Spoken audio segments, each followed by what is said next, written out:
आज की इस खास बातचीत में हमारे साथ हैं यहाँ पे ग्रीन कंपनी के ओनर्स शिवानी मंगाई जी।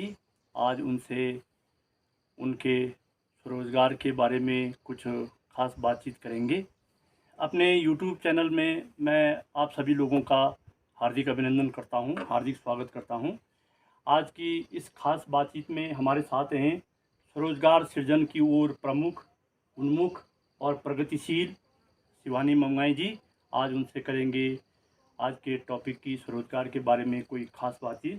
तो शिवानी जी, आपका स्वागत है हमारे यूट्यूब चैनल में। शिवानी जी, आप साइड से बिलोंग करते हैं, भैरवगढ़ी की छत्र छाया में पलते हैं। तो आपने अपने शुरुआती जो एजुकेशन ली है, स्कूली एजुकेशन, वो कहाँ से ली है? वेरी फर्स्ट पहले तो गुड आफ्टरनून सर आपको। मेरी एजुकेशन जो रही है वो देहरादून से रही है एंड मैंने जो अपना 12th पास आउट किया है वो द्रोणास इंटरनेशनल स्कूल से किया है जी मेरा। और 2014 में मैंने 12th पास आउट किया है। देन उसके बाद मैंने श्री गुरु राम राय यूनिवर्सिटी, जो कि अभी यूनिवर्सिटी बनी है, इससे पहले जब श्री गुरु राम राय इंस्टीट्यूट ऑफ टेक्नोलॉजी हुआ करता था उस टाइम पे मैंने वहाँ से बीएससी एग्रीकल्चर में वहाँ पे एडमिशन लिया था। 2014 में वहाँ पे मैंने बीएससी एग्रीकल्चर में एडमिशन लिया था और मैं वहाँ की 4 साल का वो मेरा कोर्स है। और उसके बाद मैंने 2018 में वहाँ से पास आउट किया। जी। इसके आपने जो है SGRR इंस्टीट्यूट ऑफ टेक्नोलॉजी से एक किस्म से बीटेक करा है या बीएससी एग्रीकल्चर करा है, सेम दैट इक्विवेलेंट होते हैं सारे के सारे। तो उसके बाद आपका क्या रुझान रहा है पढ़ाई के प्रति या अपने स्वरोजगार के प्रति? ड्यूरिंग मैं जब एग्रीकल्चर वाले फील्ड में थी तो मेरा जो पहले मेरा एक 12th, जब हम ड्यूरिंग 12th के हम फेज़ में रहते हैं, 12th जब मैं कर रही थी तो उस टाइम पे अपना एक माइंड सेटअप हो जाता है कि हमने किस कोर्स में हमने एडमिशन लेना है या हमने क्या करना है। तो जी डेट टाइम मेरा फैशन डिज़ाइनिंग और बीटेक वगैरह बीसीए में काफ़ी वो रहता था इंटरेस्ट कि मैं उस फील्ड में जाके एडमिशन लूँगी। जी बट मैंने मेरे पापा ने मुझे एग्रीकल्चर के बारे में बताया, स्कोप्स के बारे में बताया एंड डिटेल्स में सभी चीज़ के बारे में बताया। देन उसके बाद मैंने एग्रीकल्चर में एडमिशन लिया। और जी एग्रीकल्चर आई थिंक एक ऐसा फील्ड है जहाँ पे आपके पास बहुत सारी अपॉर्चुनिटीज़ है, बहुत सारे स्कोप्स हैं। आप चाहे जॉब फील्ड में देख लीजिए या आप अपना खुद का अगर आप कुछ करना चाहते हैं तो उसमें भी काफ़ी अच्छा डेवलपमेंट। तो इसका मतलब ये है कि आपका पहले शुरुआती रुझान जो है फैशन डिज़ाइन के रूप में ज़्यादा था, आप उसे प्रेफर करते थे, लेकिन आपके पेरेंट्स ने आपको गाइड किया और आप उनके गाइडलाइन से मोटिवेट हुए और देन आपने जो है एग्रीकल्चर की ओर अपना कदम बढ़ाया। तो उसके बाद आपने जो है नौकरी या सरकारी नौकरी या अपना स्वरोजगार के बारे में कोई जो है ऐसे थॉट्स, विचार या ऐसे कुछ एम बनाया कि मैं बीएससी एग्रीकल्चर के बाद क्या करूँ, क्या प्रोग्रेस रहेगी मेरी? सर 4 साल के जो कोर्स मैंने किया एग्रीकल्चर में उसमें मैंने बहुत सारी ट्रेनिंग्स ली थी। सिल्वीकल्चर से लेकर एपीकल्चर की ली थी और बहुत सारे ऑर्चर्ड मैनेजमेंट की ली थी। काफ़ी ट्रेनिंग्स मैंने उसमें ली, फूड एंड प्रोसेसिंग यूनिट में जाके मैंने ट्रेनिंग्स लिए। तो उस फेज़ में मुझे ऐसा लगा कि जॉब से बेटर अपना खुद का कुछ काम करना ज़्यादा अच्छा है आज की डेट पे। तो मैंने 2017 में जब मेरा फोर्थ सेमेस्टर चल रहा था, लास्ट क्लास का टाइम था, तो उस टाइम पे मेरे पे एक आइडिया, मतलब मैं उस फेज़ में हम नर्सरी में ट्रेनिंग के लिए गए थे। जी अपने जो मैं थीसिस वर्क में हमें सबमिट करना था, हम नर्सरी में ट्रेनिंग के लिए गए थे। तो वो जब मैं नर्सरी में ट्रेनिंग के लिए जाती थी ड्यूरिंग मेरे 15 दिन का वो ट्रेनिंग पीरियड था, तो मुझे काफ़ी अच्छा लगा नर्सरी का काम। जी और मुझे जब मैंने वो नर्सरी का काम देखा तो मुझे प्रॉफिट ही नहीं सोचा मैंने उस टाइम पे, ऐसा कुछ मेरा माइंड में ये नहीं आया कि प्रॉफिट होगा या बहुत आएगा, ये नहीं। लेकिन वो काम बहुत ही अच्छा था, जेन्युइन था और आई थिंक मैं उस काम के ज़रिए काफ़ी लोगों को जॉब भी प्रोवाइड करवा सकती थी। तो इसलिए मैंने एक अपना माइंड सेट कर लिया था कि मुझे करना है तो खुद का ही कुछ करना है। तो इसलिए मैं डे वन से ही मेरा बिज़नेस करने का मतलब बहुत वो बढ़िया। रहा। आपका जो है आपका जो विचार थे, आपके जो एम थे, यानी कि आप जो है गवर्नमेंट जॉब और प्राइवेट सेक्टर में जाने के बजाय खुद ही ओनर बनना चाहती थी। और जहाँ तक मुझे जानकारी हुई है, मुझे बहुत खुशी है कि आपने कोई एक कंपनी बनाई है और उस कंपनी की आज ओनर्स हैं। मैं आपको जो है बिग हैंड क्लैपिंग करता हूँ और थैंक यू। आपको जो है हैंडशेक करता हूँ। तो मैं आपसे जानना चाहूँगा कि आपकी कंपनी का नाम क्या है? सर मेरी कंपनी का नाम द ग्रीन कंपनी नर्सरी है, द ग्रीन कंपनी के नाम से है। और ये आपका अभी रिसेंट में ये तुनवाला में है, तुनवाला रायपुर में। जी, देहरादून में। देहरादून में, जी, तुनवाला रायपुर देहरादून में है। और ये मैंने अपना एक छोटी सी शॉप से स्टार्ट किया था। 2019 की बात है, तो मैंने एक शॉप रेंट पे ली थी ji after my college graduation. After my graduation तो मैंने एक शॉप रेंट पे ली थी और वहाँ से मैंने इस काम को शुरू किया। धीरे धीरे मैंने लैंडस्केपिंग की भी मुझे काफ़ी अच्छी नॉलेज थी। लैंडस्केपिंग में मैंने काफ़ी रिसर्च वगैरह भी किया था और मुझे काफ़ी नॉलेज भी थी। धीरे धीरे जब मेरे को लैंडस्केपिंग के काम मिलने लगे, डिज़ाइनिंग के काम मिलने लगे, तो मेरे को जब मेरी शॉप हुआ करती तो मुझे सामान के लिए जगह जगह जाना पड़ता था। जी तो वो चीज़ मैंने क्या करा, फिर उसके बाद मैंने शॉप के बाद 2020 अप्रॉक्स, कोविड का भी उस टाइम पे टाइम था, उस टाइम पे मैंने अपने लिए एक 1.5 बीघा लैंड लिया, जो कि मेरी हुआ करती थी दोनाली चौक रायपुर में। वहाँ पे मैंने 1.5 बीघा लैंड लिया, जहाँ पे मैंने अपनी नर्सरी की पहली शुरुआत करी। जी। वो दोनाली चौक देहरादून में था देहरादून में, हाँ जी, और वो 2 बीघा से आपने शुरुआत की थी, शुरुआत की। तो आपको उसका रिजल्ट कैसे लगा था? स्टार्टिंग में तो सर मैं ये बोलूँगी कि किसी भी बिज़नेस को करने के लिए स्टार्टिंग में ही प्रॉफिट लेके तो हम नहीं चलते, नहीं होता है। बहुत सारी अप्स एंड डाउन्स आती हैं और हर बिज़नेस में आती है। ये जी नहीं कि मेरी उसमें आई, हर फील्ड में आती है। चाहे वो आप जॉब की भी फील्ड में हो, वहाँ पे भी आपको बहुत सारे अप्स एंड डाउन्स देखने पड़ते हैं। तो ड्यूरिंग फर्स्ट फेज़ में तो काफ़ी आए, लेकिन वहाँ पे जो मेरा मतलब काम का था, और अगर मैं रिज़ल्ट की बात करूँ तो काफ़ी अच्छा निकल के आया। पर पहले 1.5 साल में मुझे काफ़ी मेहनत करनी पड़ी, लेकिन जो मेरा रिज़ल्ट रहा वो काफ़ी बेटर रहा। तो बहुत अच्छी बात है, आपने जो है स्वरोज़गार की ओर अपना कदम बढ़ाया और आप जो है उसको एक्सटेंड करना चाहती हैं और उसका विस्तार करना चाहती हैं। तो अभी हाल-फिलहाल में आपके पास कितनी लैंड होगी? स्वयं की है या आपकी रेंट की है? आपकी नर्सरी कैसे चल रही है इस समय? सर स्वयं की तो नहीं है, भविष्य में स्वयं की ज़रूर होगी, बट अभी रेंट पे है। और अभी जो मेरे पे लैंड है वो मैंने फिर दोनाली चौक से शिफ्ट करके तुनवाला की साइड लिया है, और वो 4 बीघा लैंड मेरे पास है। बहुत अब सुंदर, मेरे पास बहुत सुंदर, बहुत सुंदर। 4 बीघा लैंड मैंने लिया है, और वहाँ पे मैंने नर्सरी प्लस लैंडस्केपिंग का काम स्टार्ट किया है। जी, और इसी ड्यूरिंग इसी उसमें फेज़ में मैंने एमएससी हॉर्टिकल्चर में भी एडमिशन लिया है। 3 ईयर्स के गैप में, 3 साल के गैप में, जब मैंने 3 साल अपने बिज़नेस को पूरा दिया, उसके बाद मैंने एमएससी हॉर्टिकल्चर, जो कि मेरा वही एसजीआरआई यूनिवर्सिटी से है, वहाँ पे मैं भी एमएससी हॉर्टिकल्चर के लिए भी मतलब मैं वहाँ से कोर्स कर रही हूँ। तो ये हमारे लिए बड़ी खुशी की बात है। शिवानी जी, मैं जानना चाहूँगा कि जब आपने बीएससी एग्रीकल्चर किया, तो उसके बाद क्या समस्याएँ आई कि जो आपको 3 साल गैप रखना पड़ा? सर एक तो कोविड का टाइम भी उस टाइम था, लेकिन मैं ड्यूरिंग उस फेज़ में मैं एडमिशन ले सकती थी, लेकिन मेरे को पहले टाइम अपने बिज़नेस को देना था। क्योंकि अगर मैं एक साथ बोलते हैं ना, एक साथ अगर आप 2 चीज़ें सँभालने के लिए लगोगे तो नहीं, पॉसिबल ही नहीं है। तो जी, मैंने पहले अपने बिज़नेस को स्टैंड करना ज़्यादा मतलब बेटर समझा। बेटर समझा, तो इसलिए मैंने पहले बिज़नेस पे ध्यान दिया। और जब मुझे लगा कि हाँ, एक इस लेवल पे पहुँच चुका है कि मैं अब जाके मैं इसको एक्सटेंड कर सकती हूँ, बिज़नेस को ही चाहे, या फिर मैं अपनी आगे अपनी पढ़ाई पूरी कर सकती हूँ। बिकॉज़ आज की डेट में ये बहुत नॉलेज मतलब जो ये आपकी जो स्टडीज़ है वो बहुत मैटर करती है। तो इस वजह से फिर मैंने 3 साल का गैप लिया, ताकि जी, मेरा बिज़नेस एक अच्छे उस पे पहुँच जी। सके।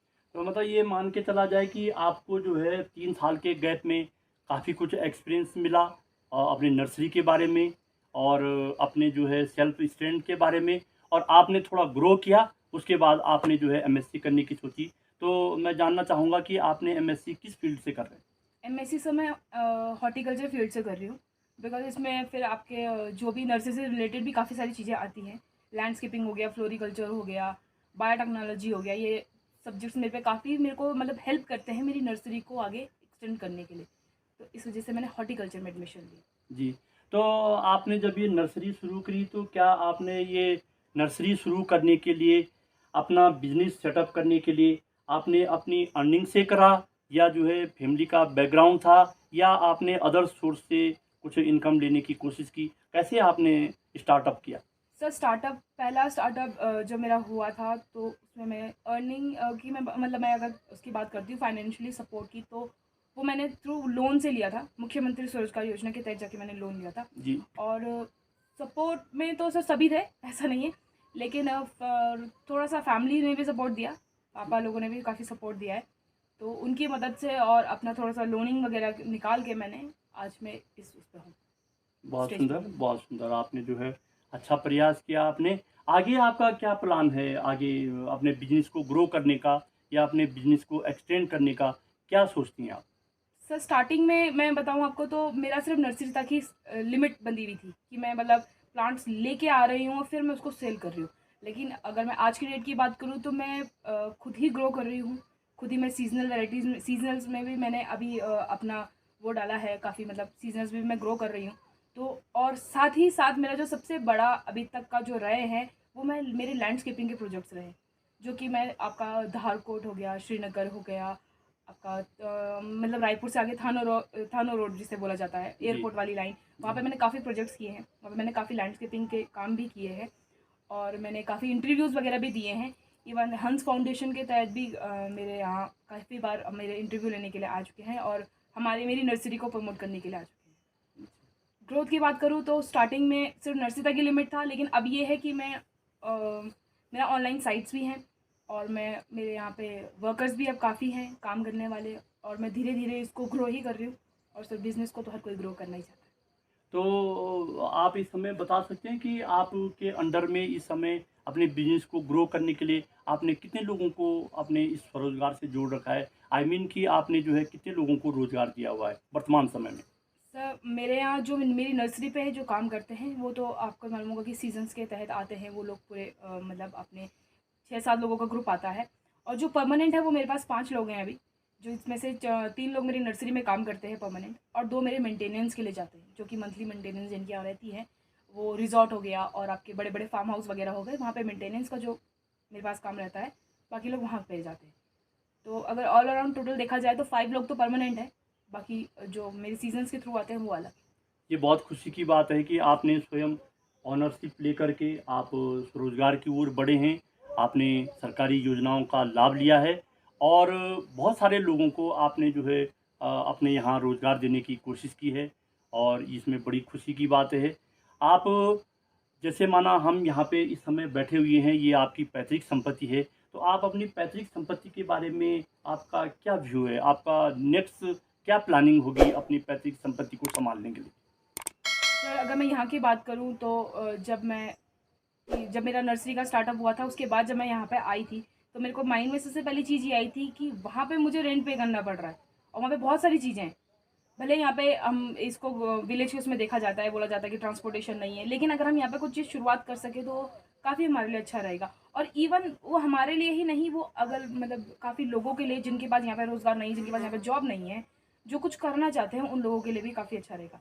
तो अभी मेरे रिसेंट प्लान चल रहे हैं कि मैं यहाँ पे कुछ स्टार्टअप कर सकूँ और कुछ अच्छा कर सकूँ मतलब इस अपनी बोलेंगे दादा दादी की जो ये पूरी जो संपत्ति है यहाँ पे मैं कुछ अच्छा सा उन्हीं के नाम से कुछ शुरुआत कर सकूँ। तो अभी मेरा इस प्रोजेक्ट पे वर्क चल रहा है। शिवानी जी, मैं देख रहा हूँ आपके सामने जीवन ज्योति फाउंडेशन का ये जो बोर्ड लगा हुआ है, आप क्या समझते हैं इसके बारे में, या आप इस जीवन ज्योति फाउंडेशन को किस व्यू से देखते हैं? जीवन ज्योति फाउंडेशन की स्टार्टिंग से ही ये गरीब लोगों के लिए, जो गरीब मतलब गर्ल्स हैं, मेनली जो गर्ल्स हैं गरीब में, जी। जो गर्ल्स हैं उनकी हेल्प करता है और उन लोगों के लिए काफ़ी कुछ सपोर्ट किया है उन लोगों को, और काफ़ी कुछ उन लोगों की हेल्प की है, चाहे वो स्टडीज़ में हो या उनकी शादियों को लेके हो, कोई भी चीज़ हो तो उनमें काफ़ी उन्होंने मदद की है। और ये जीवन ज्योति फाउंडेशन को मैं पिछले 5-6 साल से मैं जानती हूँ और इसमें मैं काम भी कर चुकी हूँ। इवेंट्स भी इनके होते हैं जो 25 दिसंबर को हमेशा हर साल कोटद्वार में किया जाता है, तो उस इवेंट में मैं हिस्सा रही हूँ। जी। और बाकी मेरी तरफ से बेस्ट विशेज़ है इस फाउंडेशन का। जी, धन्यवाद आपका। तो आपको जो है जीवन ज्योति फाउंडेशन से भी मोटिवेशन मिला है, मतलब ये सब अपना जो स्टार्टअप सेटअप करने के लिए, या अपना बिजनेस, या अपने नर्सरी, या अपनी ओनरशिप लेने के लिए आपको जीवन ज्योति फाउंडेशन से मोटिवेशन मिला है कभी?